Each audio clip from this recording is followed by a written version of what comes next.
I'm Allison with FlickDirect, and I'm here at Popcorn Frights Film Festival, and I'm talking to Brandon Christensen about his movie, Z. Hi, how are you? I'm well. How are you? I'm doing great. So Z is your second feature film. So what did you learn from the first film that you brought forward with you? What mistakes did you make the first time that you didn't make the second time? I think a big thing that I learned on the first one was just not, focusing on what's important, which is like the story, the characters and their arcs, and making sure that you're in tune with where they're going as a character through this journey. Because, on the first film, sometimes her motivations and stuff like that, they might feel a little muddled because I was focused more on the cinematography or things like that. So really, the most important thing at the end of the day is going to be the story of the character and stuff, and making sure that the audience is on board for the ride that you're giving them. So. Just making sure that you know what your character's supposed to be doing when you're putting them through this journey, because otherwise, that's the way the audience is going to experience it. So you want to make sure that they're able to follow it and it's cohesive. They're going to be able to put it together, but it's going to feel better if it's well thought out and done. So luckily I had someone on the film, Keegan Connor Tracy, who was very very detail oriented in her preparation for the character and stuff, and so she had a binder full of things that she was building, and she had a whole character arc that we could work on and sort of get her to where I felt that she needed to be. So just really being in touch with where you think the characters have to go, that's so important. So that was a big thing I learned.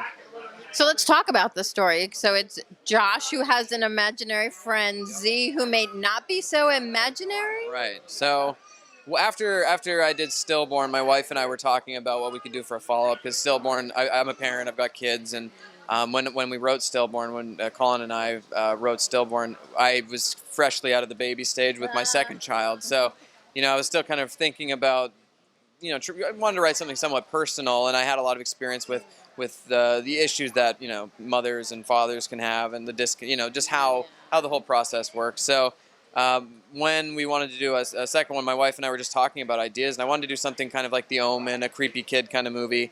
And my oldest son, who was I think 6 at the time, he had been starting to see a girl with green eyes in his closet, and it's just like, what is that? And so we started to talk about this idea of an imaginary friend, and it turned into Z. And then my wife and I wrote the first draft, followed by Colin Minahan and myself. We wrote the second draft and kind of polished it, changed a bunch of stuff, and just kind of found the voice that it needed to have. So, it's an interesting film. It's not what you'd expect. It sort of sets it up as kind of a creepy kid movie, but it evolves into something completely different that I think people are going to really enjoy. Yeah, in the description, I'm going to read this because it says, it's only when Beth starts uncovering her own past that she learns Josh's new friend may not be so imaginary after all. What does that mean, her own past? Well, I think, just the film itself is kind of about growing up, and how you can sort of forget what it's like and lose your grasp on being a child and stuff like that. So when you're working a 9 to 5 and you have these responsibilities, you can lose what it's like to be a child. And so for Beth, I think she's at a point in her life where the parent, her kid's old enough to take care of himself. So the parenting routine is kind of, it's a routine. So now she doesn't, she's a stay-at-home mom. She's not very busy, so she's kind of just fallen into this apathetic lifestyle. And it's not until something happens in her life that connects her to her past, kind of shakes out some things that she had totally forgotten about. And so it kind of starts to come back and haunt her a little bit. So it's really just about growing old and trying to maintain the connection to what keeps you young, because, it's so important. Absolutely. Yeah, I think we all need that in our lives. So would you consider it more psychological, or are there lots of jump scares in this as well? I'd say it's a good mix. It's definitely psychological first, because it has that element of, is this really happening, or is it, because when you're dealing with imaginary friend, it's a very cerebral thing. Like when you're writing, it's very challenging, because it's like, well, how do I approach this? Because you don't see what a kid's saying, because the story is told from the mother's perspective, and she's watching her child kind of dealing with this thing, and it's like, I can't see it, so how?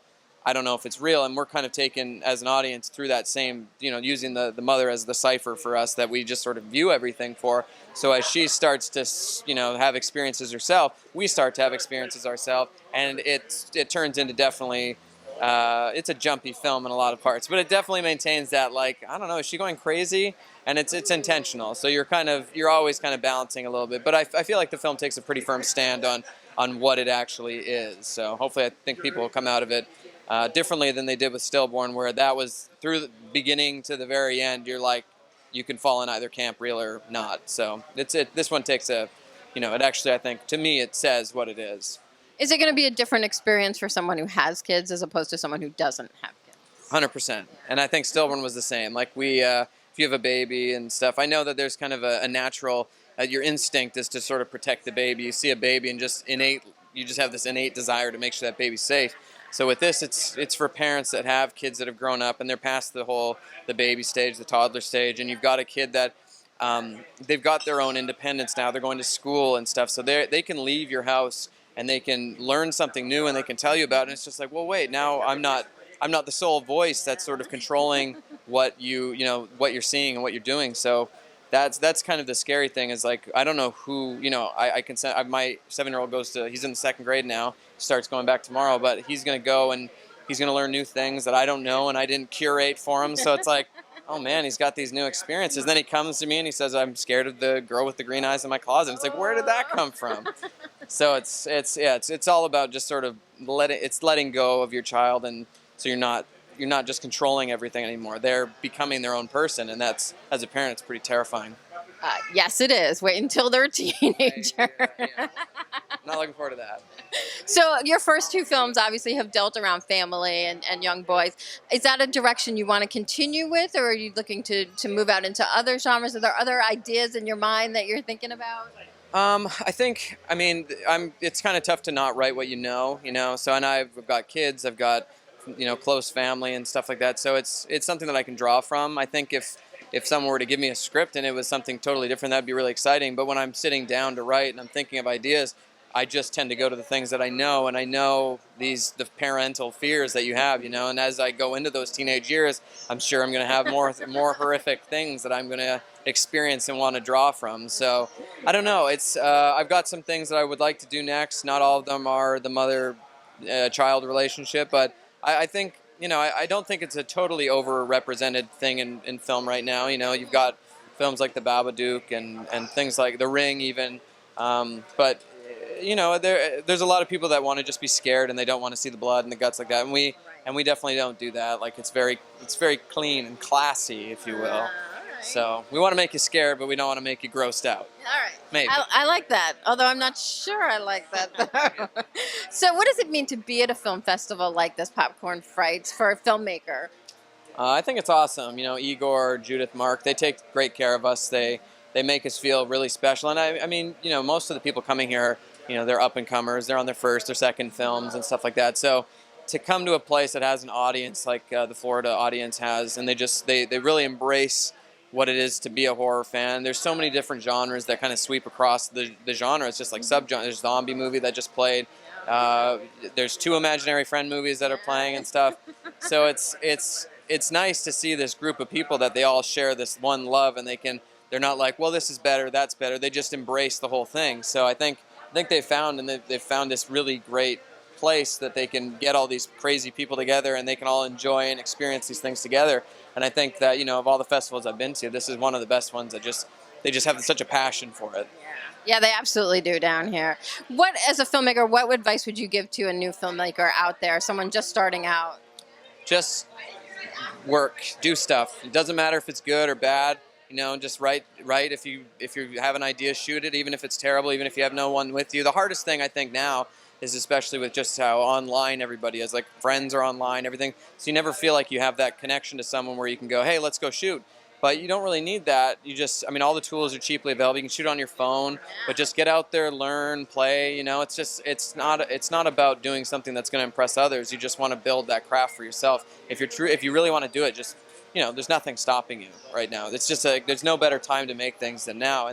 And all the voices, everybody's got a unique voice, and I think that it's, you should get yours out there because you never know. It's amazing. There's stories every day of people that get attention for something and stuff, and that's what's great about online is that these things can spread. You're not just showing your parents anymore. You can get it out there and show people, It's a little bit easier to get it out there. Is it easier too because of all the technological advances that there have been? Yeah, for sure. I mean, just cameras alone are so cheap. You got it on your phone. You carry a camera with you all the time, so just pull it out when you see something and just see what happens. You never know. You might find that you don't like doing it. You might find that you do, and you've got something unique.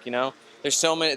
Just the film, making a film is such a diverse thing because there's so many different positions that when you start out, I don't know if you know about. Maybe you want to be a makeup artist. Maybe you want to be a gaffer. Maybe you want to be this, in continuity or something like that.